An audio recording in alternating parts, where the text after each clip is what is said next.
அமெரிக்காவுடைய பிரசிடென்ட் இந்த எழுப்புதல தான் அவங்க அம்மா ரட்சிக்கப்பட்டாங்க.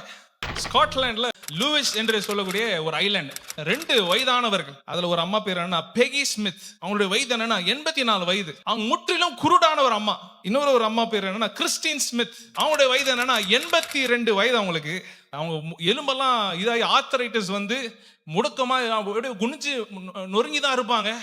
இந்த 2 வயதான அம்மாவுக்கு ஒரு பெரிய பாரம். ஒரு நாள் இந்த பட்டணத்துல வாலிபர்கள்லாம் சபைக்கு போக மாட்டாங்களாம். வாலிபர்கள்லாம் உலக பிரகாரம் இருப்பாங்களாம். சர்ச்சில் வாலிபர் கூட்டமே இருக்காங்க. அம்மாவை சேர்ந்து ஜெபிக்க ஆரம்பிக்கிறாங்க. ஆண்டவரே, பார்வாஸ் என்ற இந்த வில்லேஜ்ல இருக்கிற வாலிபர்கள் எல்லாம் ரட்சிங்க என்று சொல்லி எப்போ ஜெபிப்பாங்க? நைட்டு 10 மணிக்கு ஆரம்பிச்சு விடைகாலம் வரலாம் ஜெபிப்பாங்களாம். இந்த அதுல சபையினோட ஒரு மூப்பர் வந்து எழுந்து நின்று திடீர்னு ஜெபிக்கிறாரு. என் இருதயம் சுத்தமா இருக்கா, என் கை சுத்தமா இருக்கான்னு சொல்லி எழுந்து நின்று ஜெபிச்சு அவர் மைக்கட்சி விடுற நிலைமை வரையிலும் அவர் கதறாரு.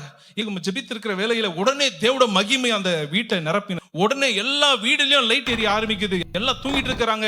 ஆனா ஏதோ ஒரு வித்தியாசத்தை உணர்றாங்க. ஒரு வீட்லயும் லைட்டை போடுறாங்க. யார் என்ன நடக்குன்னு தெரியல, இயேசு யாருன்னு தெரியாது. ஆனா உடனே முழங்கால் பிடித்து ஜெபிக்கிறாங்க. உள்ளத்துல ஏதோ உணர்வு, பாவ உணர்வு உடனே வெளியே வருது. வெளியே எல்லாம் வெளியே ஓடி சர்ச் கிட்ட வராங்க. எனக்கு ஏதோ சமாதானம் போயிடுச்சு. பார்த்தா வெளியில போலீஸ்காரெல்லாம் வந்து தகவல் சொல்றாங்க. ரோட்ல என்ன நடக்குதுன்னு தெரியல, எல்லாரும் ரோட்ல முழங்கால் படிட்டு கரைகளை உயர்த்திட்டு இருக்காங்க. உடனே அங்க ஒரு பெரிய எழுப்புதல். லூயிஸ் ஐலாண்ட் இருந்த ஐலாண்ட், ஸ்காட்லாந்து ஐலாண்ட் முழுவதும் ரட்சிக்கப்படுது. இதெல்லாம் எங்க ஆரம்பிச்சது தெரியுமா? அந்த 2 அம்மாவோட ஜெபம். இந்த 60 வயசு ஆயிட்டாலே அவ்வளவுதான், போய் சேர்ந்துடலாம், அவ்வளவுதான், முடிஞ்சிடுச்சுன்றோம். அநேகர் நீங்க நினைச்சிருக்கலாம், என்னால என்ன செய்ய முடியும், நான் போய் என்ன பண்ண முடியும்? இந்த அம்மாவை போல வருந்து ஜெபிங்க ஆண்டவர் சமூகத்துல. இதுல ஒருவர் தான் ஸ்காட்லாந்துல இருந்து ஒரு குடும்பம், அவங்க வந்து அமெரிக்காவுக்கு போய் செட்டில் ஆகி அதன் மூலியமா வந்ததுதான் யார் தெரியுமா? டொனால்ட் ட்ரம்ப், அமெரிக்காவுடைய பிரசிடென்ட். இந்த எழுப்புதல தான் அவங்க அம்மா ரட்சிக்கப்பட்டாங்க.